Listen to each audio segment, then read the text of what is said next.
35 కిలోల బియ్యం బాగానే వండుతున్నాయి అంటే వాళ్ళు సరిపోయిన బియ్యం అయితే లేదు అది ఇది అని చెప్పేసి ఏం లేదు, మంచిగా పురుగులు లేవు, ఏం లేవు, మంచిగా ఉన్నాయి సన్న బియ్యం. మంచిగా ఉన్నాయి. వండుకున్నాం గిటంగా. రేవంత్ రెడ్డి సార్ వచ్చినాక ఇల్లు వచ్చింది. 10 ఏళ్ల సంది ఇప్పుడు ఇల్లు వచ్చింది.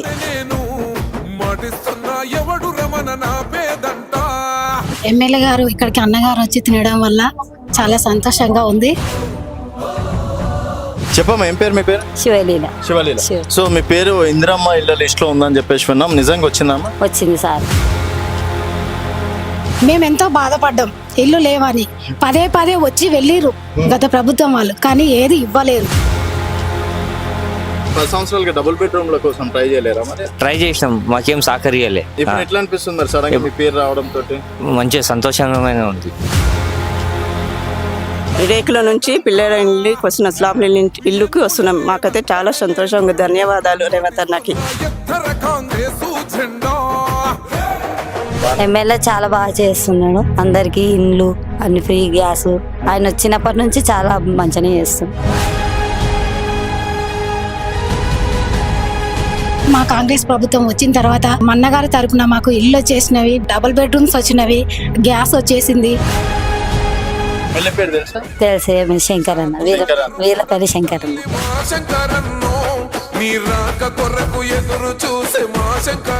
ఈరోజు ఎమ్మెల్యే గారు కూడా మీ ఊరికి వచ్చిండ్రు, భోజనాలు చేసిండ్రు మీతో పాటు. వారికి ఏమైనా స్పెషల్ భోజనం పెట్టిండ్రా లేకపోతే అదే బియ్యం పెట్టినాం.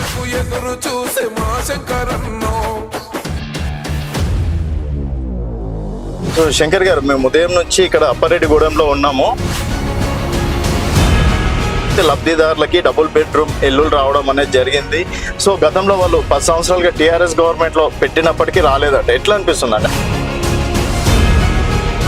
కాంగ్రెస్ పార్టీ తెలంగాణ ఇస్తే తెలంగాణను ఒక కుటుంబ పార్టీ ఏ విధంగా విధ్వంసం చేసిందో, పేదల సంక్షేమం విస్మరించిందో,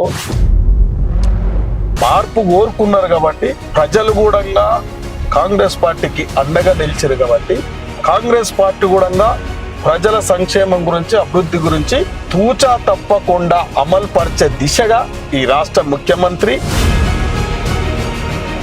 అదేవిధంగా ప్రతి ఒక్క రైతుకు రైతు భరోసా ఇవ్వడం కూడా జరుగుతూ ఉంది. రైతుల పాలిట శాపమై కూర్చుంది కాంగ్రెస్ పార్టీ అంటున్నారండి. తర్వాత 2 సార్లు పడాల్సిన రైతు భరోసా కేవలం ఇప్పటి వరకు ఒక్కసారి మాత్రమే పడ్డదని చెప్పేసి అంటారు. టిఆర్ఎస్ పార్టీ మాజీ ముఖ్యమంత్రి గాని వాళ్ళ మంత్రులు గాని అబద్ధాల మీద, మోసాల మీద ఏవైనా అవార్డు ఇవ్వాలంటే ఆ పార్టీకి ఇవ్వాలి. ఇచ్చిన తెలంగాణను ఇవాళ బంగారు తెలంగాణ కావాలంటే దళితుని ముఖ్యమంత్రిని చేస్తామన్నారు. తప్పింది ఎవరు? దళిత బంధు ఇస్తామన్నారు, ఇచ్చిరా? ఇంటికో ఉద్యోగం ఇస్తామని ఇచ్చిరా? మీరు ఇదే అప్పారెడ్డిగూడ గ్రామంలో స్వయాన మీరే చూసినారు. ఇలా పేదల యొక్క కళ్ళల్లో ఎంత ఆనందం ఉంది. అరుణమ్మ అనే ఒక రజక మహిళ ఇంట్లో కుటుంబంతో పాటు మాకు కూడా అన్నం పెట్టిరంటే వాళ్ళతో పాటు చేస్తే ఎంతో తృప్తినిచ్చింది జన్మ. ఈ జన్మకి ఇది చాలు. సన్న బియ్యం మీద కూడా మా ప్రతిపక్షాలు గగోలు పెడుతున్నాయి, సరిగా రావట్లేదు. గ్రామీణ ప్రాంతంలో ఏ గ్రామానికన్నా పోటీ ఇలా సన్న బియ్యం బాగలేవని చెప్తే ఎవరిని చెప్పు తీసుకొని కొడతారు? ప్రజలే చేయించుకుంటారు గ్రామీణ స్థాయిలో పోయి అడిగితే. అంటే ఎక్కడ చూసినా వ్యతిరేకత ఉంది. కాంగ్రెస్ పార్టీ మీద జనాలు తిడుతున్నారు, అండ్ ఎమ్మెల్యేల పనితీర్ల మీద కూడా వ్యతిరేకత ఉందని చెప్పేసి ప్రతిపక్షాల మాట అండి. వాళ్ళ మాటలు అంతా ఒక బక్వాస్ మాటలు, కల్పితమైన మాటలు కల్పిస్తూ ఇలా మనుషులను, ప్రజలను మోసం చేసే విధంగా ప్రవర్తిస్తుంటే గ్రామీణ ప్రాంతాలలో టిఆర్ఎస్ పార్టీ చీకొడతా ఉన్నది.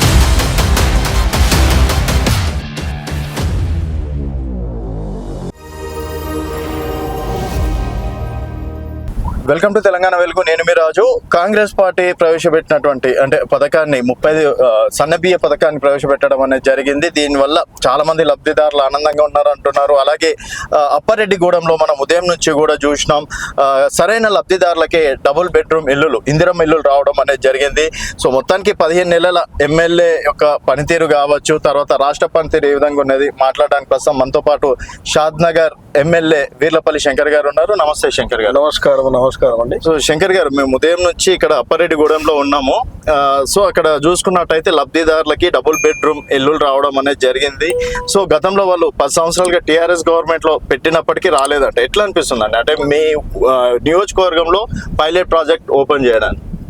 ఇవాళ 10 సంవత్సరాల తర్వాత కాంగ్రెస్ పార్టీ తెలంగాణ ఇస్తే, తెలంగాణను ఒక కుటుంబం, ఒక పార్టీ ఏ విధంగా విధ్వంసం చేసిందో, పేదల సంక్షేమం విస్మరించిందో, అభివృద్ధిని విస్మరించిందో ప్రజలు గ్రహించారు. కాబట్టి ఈ రాష్ట్రంలో మళ్ళొక్కసారి ఇందిరమ్మ రాజ్యం రావాలని చెప్పి మార్పు కోరుకున్నారు. కాబట్టి ప్రజలు కూడా కాంగ్రెస్ పార్టీకి అండగా నిలిచారు. కాబట్టి కాంగ్రెస్ పార్టీ కూడా ప్రజల సంక్షేమం గురించి, అభివృద్ధి గురించి మేనిఫెస్టోలో పొందుపరిచారు. కాబట్టి ఆ మేనిఫెస్టోను తూచా తప్పకుండా అమలు పరిచే దిశగా ఈ రాష్ట్ర ముఖ్యమంత్రి, ఈ రాష్ట్ర క్యాబినెట్, ఈ రాష్ట్ర ఎమ్మెల్యేలు, కాంగ్రెస్ కార్యకర్తలు కూడా అందరూ పేదలకు ఇచ్చిన మాట నిలబెట్టుకోవాలని చెప్పి ఆ దిశగా ఈ ప్రభుత్వం 14 నెలలు గడుస్తూ ఉంది.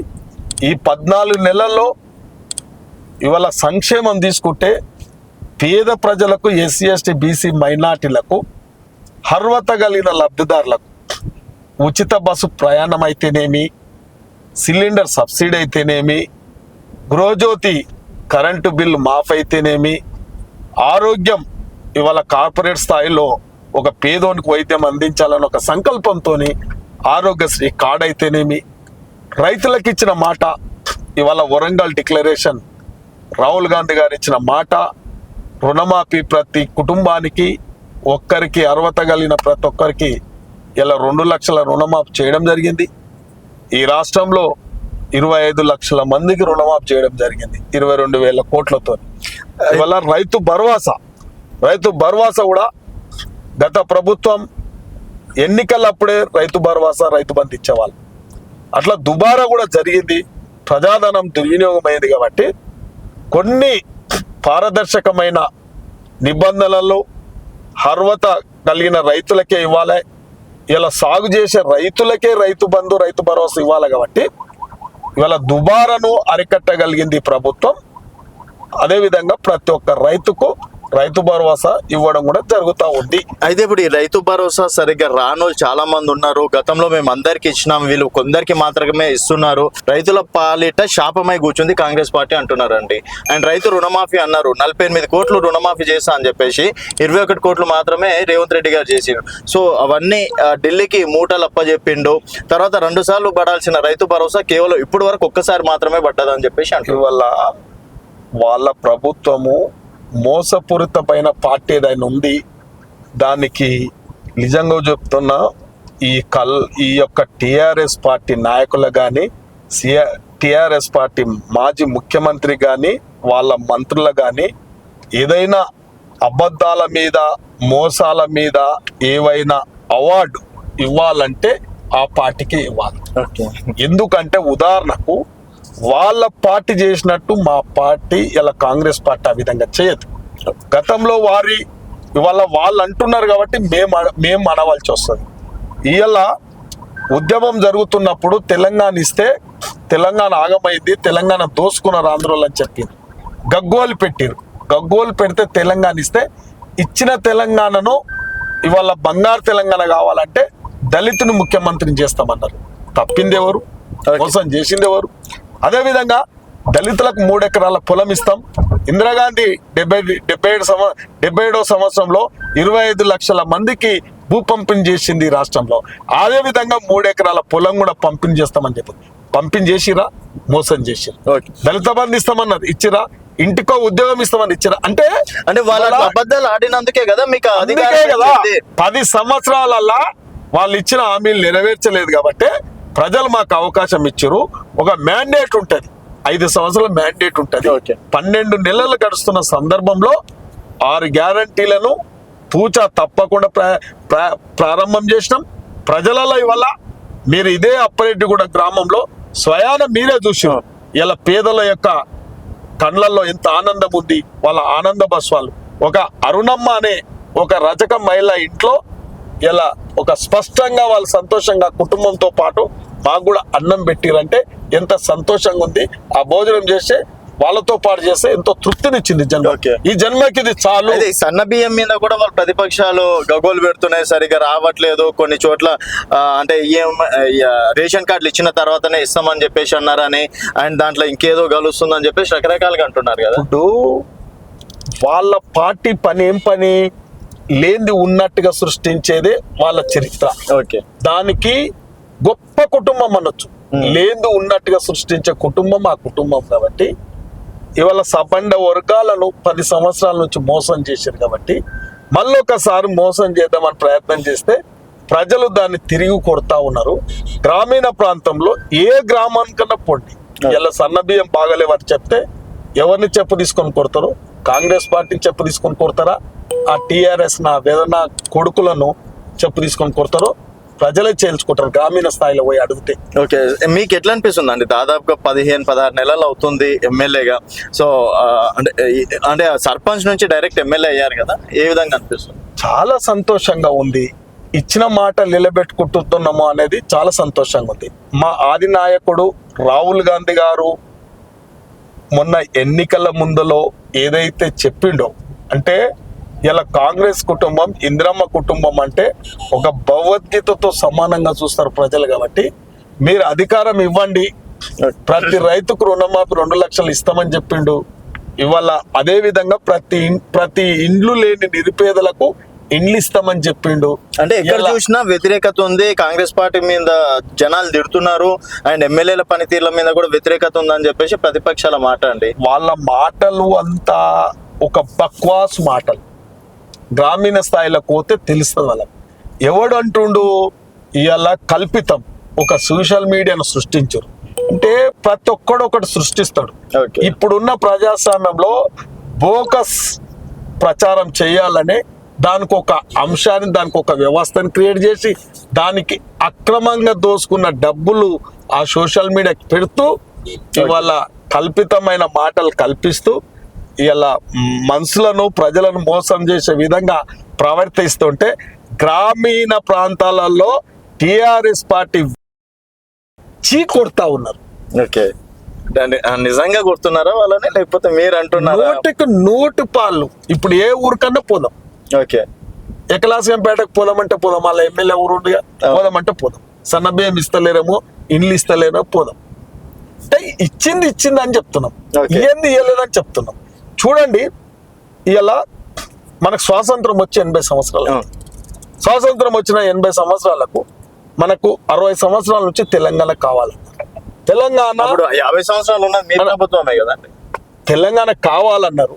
తెలంగాణ కావాలంటే తెలంగాణ ఇచ్చింది వాస్తవమా కాదా చెప్పండి. ఓకే, కాంగ్రెస్ పార్టీ ఇచ్చిందా లేదా? సబండ వర్గాలు అడిగిందా కాలేదా? వాళ్ళకి అధికారం కూడా ఇచ్చిరా ఇవ్వలేదా? ప్రజలు ఇలా అసంతృప్తిగా మరి అన్ని వ్యవస్థలను విధ్వంసం చేశారు. కాబట్టి ఇప్పుడు 15 నెలల ప్రభుత్వం ఇప్పుడు కొత్తగా ఇప్పుడు మళ్ళొకసారి ప్రజాస్వామ్యంలో పార్టీలు వస్తూ ఉంటాయి, పోతూ ఉంటాయి, ఒకసారి మార్పులు జరుగుతూ ఉంటాయి. కాబట్టి మళ్ళొకసారి 10 ఏళ్ల తర్వాత ఒక మార్పు ఎందుకు వచ్చింది?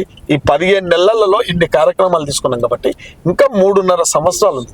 3.5 సంవత్సరాలలో ఏ మాట అయితే చెప్పినామో ఆ మాటను సంతృప్తి పరిచే బాధ్యత కాంగ్రెస్ పార్టీ ముఖ్యమంత్రి మీద ఉంది. వారి ముజకందాల మీద వేసుకొని ప్రజలకు ఇచ్చిన మాటను తూచా తప్పకుండా నెరవేర్చే బాధ్యత కాంగ్రెస్ పార్టీది, రాష్ట్ర ముఖ్యమంత్రి. శంకర్ గారు, ఇప్పుడు మీరు మొన్న ఢిల్లీకి కూడా వెళ్ళారు బీసీ కులగణన మీద. సో బీసీ కులగణన మీద అసలు ఏం చెయ్యట్లేదు, ఇక్కడ గవర్నర్ చేతనే బిల్ పాస్ చేపియాలి, డైరెక్ట్ ఢిల్లీకి వెళ్ళి ధర్నాలు చేస్తున్నారు, అది వచ్చేది కాదు పోయేది కాదు అని చెప్పేసి అంటున్నారు. ఒక బీసీ ఎమ్మెల్యే ఏం చెప్తారు మీరు? నిజంగా కాంగ్రెస్ ప్రభుత్వం మోసం చేస్తుందో బీసీలని? మీరు ఒక్కటే ఆలోచన చేయండి. ప్రజలకు ప్రభుత్వానికి అనుసంధానంగా మీడియా కూడా ప్రయత్నం చేస్తూ ఉంటుంది. ఆ దిశగా ఇవాళ స్వాతంత్ర ఉద్యమంలో కూడా ఇవాళ వాస్తవాలు వక్రీకరించకుండా ప్రజలకు కానీ ఇవాళ ప్రభుత్వాలకు కానీ మీరు అనుసంధానంగా పనిచేస్తారు కాబట్టి వాళ్ళ మా ఆది నాయకుడు మీ అందరికి తెలుసు చింతన్ శిబిరన్ నిర్ణయం ప్రకారము భారత్ జోడో యాత్ర చేపట్టి ఈ దేశ పరిస్థితి, ఈ భారతదేశ పరిస్థితి సార్వముఖాభివృద్ధి సాధించాలి, సమసమాజ స్థాపన చెయ్యాలి. ఇవాళ ఒక పార్టీ మత విద్వేషాలను రెచ్చగొట్టి ఇవాళ ప్రాంతాల మధ్యలో చిచ్చులు, ఇవాళ మతాల మధ్యలో చిచ్చులు పెడతా ఉన్న ఈ ప్రభుత్వాన్ని దింపేయాలని చెప్పి, ప్రజల అవస్థలను వాస్తవాలను గ్రహించాలని చెప్పి కన్యాకుమారి నుంచి కాశ్మీర్ వరకు తన పాదయాత్ర చేయడం జరిగింది. అందులో వారు చెప్పిండ్రు సబ్బండ వర్గాలు ఇవాళ అణగారిన వర్గాలు గ్రామీణ స్థాయిలో ఎంతో వాళ్ళ జీవన పరిస్థితులు మెరుగుపరచాలంటే ఒకే ఒక మార్గం ఈ దేశంలో జిత్నా ఆబాది ఇత్నా ఇస్తాదారి అని. ఎంత జనాభా ఉంటే అంత జనాభాకు తగ్గట్టుగా ఈ భారతదేశంలో సామాజికంగా, ఆర్థికంగా, రాజకీయంగా ఒక వెసులుబాటు కల్పించాలి ఈ పార్టీలు, ఈ ప్రభుత్వాలు అని చెప్పి వారు ఒక నిర్ణయానికి వచ్చి మేనిఫెస్టోలో పెట్టడం జరిగింది. ఇలా కులగణన చేపట్టాలి. ఏ రాష్ట్రంలో అయినా కులగణన చేపడితే బీసీలకు, అంటే ఇందులో ఎన్నో కులాలు ఉన్నాయి, ఆ కులాల ప్రాతిపదికన, వాళ్ళ జనాభా ప్రాతిపదికన వాళ్ళకు సంక్షేమం కానీ, వాళ్ళకు ఉద్యోగరీత్యా కానీ, విద్యాపరంగా కానీ ఈ యొక్క లబ్ధి చేకూర్చాలనే ఒక సంకల్పంతో వారు కులగణన చేపడతాం ప్రతి రాష్ట్రంలో. అంటే ఇవాళ తెలంగాణ రాష్ట్రంలో కాంగ్రెస్ పార్టీ అధికారంలో ఉన్నది కాబట్టి రాష్ట్ర ముఖ్యమంత్రి ఒక అగ్రవర్ణానికి చెందిన ముఖ్యమంత్రి అయినప్పటికీ కాంగ్రెస్ పార్టీ సిద్ధాంతం, కాంగ్రెస్ పార్టీ అధినేత చెప్పిన మాట దాన్ని అమలు చేయాలనే ఒక చిత్తశుద్ధితోనే ఫిబ్రవరి 4 తారీఖున ఇలా కులగణన చేపట్టి ఇవాళ ఇంటింటి సర్వే దాన్ని చేపట్టి 1,00,000 మంది ఎంప్లాయీని పెట్టి దాని మీద నోడల్ వ్యవస్థను తెచ్చి ఇవాళ డాటా ఎంట్రీ చేసి నిజంగా కులగణన చేస్తే, కొందరు కులగణన చేస్తే మా అధికారం పోతుంది, మా ఆధిపత్యం చెలాయించలేము, భవిష్యత్తులో చాలా ప్రమాదం. ఇలా 0.5 ఉన్నోళ్ళు ఇవాళ జనాభా కులగణన చేరకుండా ఇలా కొందరిని వాళ్ళకు మడుగులకు మోకాలు వచ్చే సన్నాసులను వాళ్ళ దగ్గర కొంత వర్గం ఉంది కాబట్టి వాళ్ళతోని అవాకులు చెవాకులు మాట్లాడుతూ ఉన్నారు. మనము భారతదేశానికి స్వాతంత్రం వచ్చిన తర్వాత పార్లమెంట్ వ్యవస్థ, ప్రజాస్వామ్య వ్యవస్థ నడుస్తూ ఉంది దేశంలో. ఇలా ప్రజాస్వామ్యంలో పార్లమెంటు ఒక ఉన్నతమైన వేదిక కాబట్టి ఏదైనా రాజ్యాంగంలో కానీ ఏదైనా ప్రజలు అడిగిన మార్పు తేవాలంటే మనకు ముఖ్యంగా పార్లమెంట్ వ్యవస్థనే వేదిక కాబట్టి, ఉదాహరణకు ఇవాళ అత్యధికంగా కూడా రిజర్వేషన్ ఇస్తే రేపు న్యాయస్థానాల్లో కూడా కొన్ని మెట్టికాయలు కూడా వేస్తారు, తిరస్కరిస్తారు. కాబట్టి పకడబందిగా చేసేది ఏదైనా ఆషామాషిగా ఏదో వాళ్ళలాగా ఇలా టీఆర్ఎస్ వాళ్ళు మాట్లాడేసారు, మైనార్టీలకు 12% ఇస్తామని ఎగలామని పెట్టిరు. అట్లా కాదు, కాంగ్రెస్ పార్టీ ఏది చెప్పిందో అదే చేస్తుంది. కాబట్టి ఇలా న్యాయబద్ధంగా కూడా చిక్కులు రాకుండా అసెంబ్లీ సాక్షిగా తీర్మానం చేసి మేమేమంటున్నాము రాష్ట్రంలోనే చేయాలంటారు. ఓకే, ప్రధానమంత్రిని చెప్పమని చెప్పండి, ప్రధానమంత్రిని చెప్పమని చెప్పండి, తప్పించుకోకమని. ఇలా రాష్ట్ర స్థాయిలోనే ఈ యొక్క మా గవర్నర్ కూడా ఉంటాడు, మా పార్టీ నిర్ణయించిన, మా పార్టీ నామినేట్ చేసిన గవర్నరే ఉంటాడు. దానికే ఆ బిల్లుకు చట్టభద్రత కల్పించమని చెప్పి అక్కడనే చెప్పమని చెప్పండి, లేదు పార్లమెంటుకు పంపమని చెప్పండి. ఇవాళ ఇది ప్రజాస్వామ్య వ్యవస్థ, ఎవరి ఇష్టం ఉన్నదో వాళ్ళు మాట్లాడుతూ ఉంటారు, వాళ్ళకు తోచింది మాట్లాడుతూ ఉంటారు. కాబట్టి ఒక బాధ్యత గల ముఖ్యమంత్రి, బాధ్యత గల క్యాబినెట్, బాధ్యత గల అసెంబ్లీ తీర్మానం చేసి పార్లమెంట్కు పంపడం జరిగింది. ఆయన మీరు ఒక ఎమ్మెల్యే హోదాలో రాహుల్ గాంధీ గారిని, అలాగే మీ అభిమాన నాయకురాలు సోనియా గాంధీ గారిని కలిశారు కదా, ఏం చెప్పారని, ఏమైనా మాట్లాడారా సోనియా గాంధీ గారు?